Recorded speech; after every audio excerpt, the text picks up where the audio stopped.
off the positive side of the battery, just kind of figure out about where it would go, how you want it fed down in there.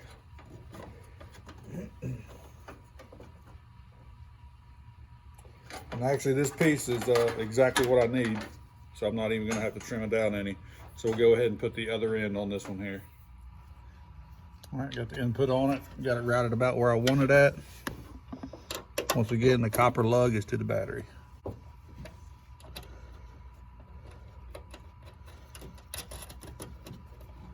And the nuts on here are 3/8.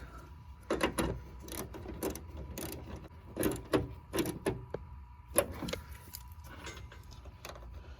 your cute little cover back on it.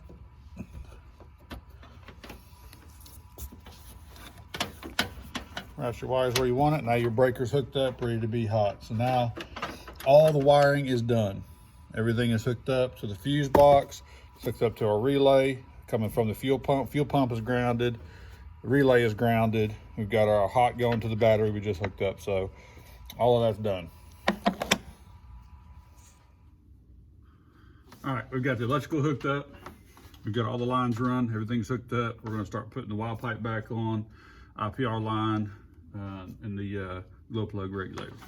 So first we'll just put that back on. All we did was just take the two 10mm screws out of it.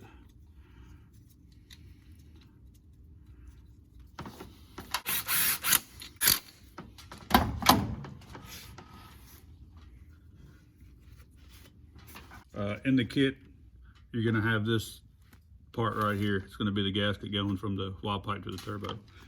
All right, I got the gasket. I just put a couple dabs of grease on it just to kind of hold it in place. It's kind of a pain sometimes. It wants to fall out on you when you're trying to put it on there. Just a couple dabs of grease to hold it in place. All right, now we're gonna put the wild pipe on. Easiest way I found to do it is take the one off on the driver's side. And it seems to go a lot better. Go ahead and put it down on your intake. Like I said, the little thing likes to fall out if you just barely touch it. Go ahead and put the driver's side on the intake. Put your passenger side in. You can kind of peel back just a tad. There you go, pops right in. And there it is. Turbo to wild pipe clamp.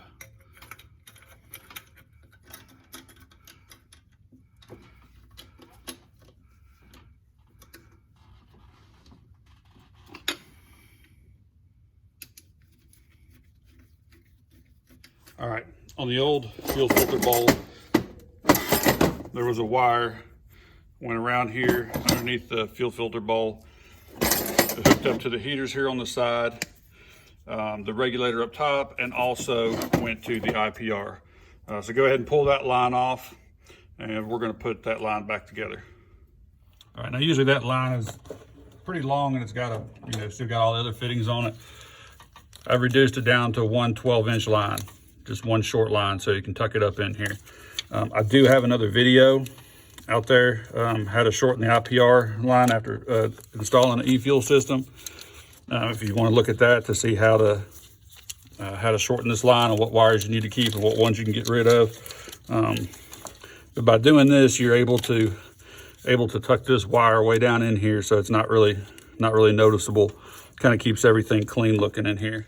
All right, that's pretty much it for the install on this. We're gonna go ahead and fire the key up. Only thing we gotta do, is hook the batteries up and hook this cable up. Fire the key up, get the system primed up, which it should be pretty close. It's just gonna push all the air out of the lines that we put on here, the 1/2" and 3/8 Parker line we put on here. So we're gonna get that and then get our fuel pressure regulator set at about 55, 60 PSI, 50 to 60 PSI, anywhere in there it'll run. It'll start on 15, 20 PSI and run. But you can crank it up a little bit to feed a little bit more fuel. So I'm gonna go ahead and hook the batteries up and then we'll go ahead and turn the key on and see what we got.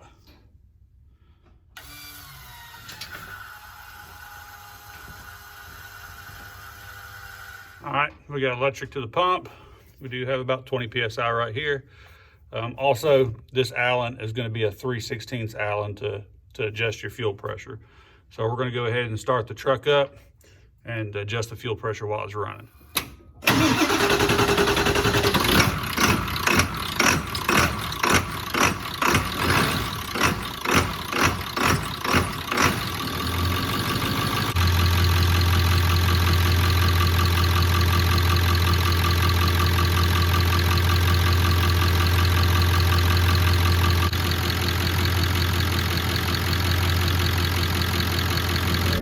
nothing leaking up front. We got it adjusted to 60 PSI, 58, 60 PSI. So we're gonna go ahead and take it for a test drive and see how it runs, come back, check, make sure there's no leak.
That's it on this truck. The build complete, nothing leaking on it. Really impressed with how Marty's kits are. They're simple but extremely effective. The truck is running excellent.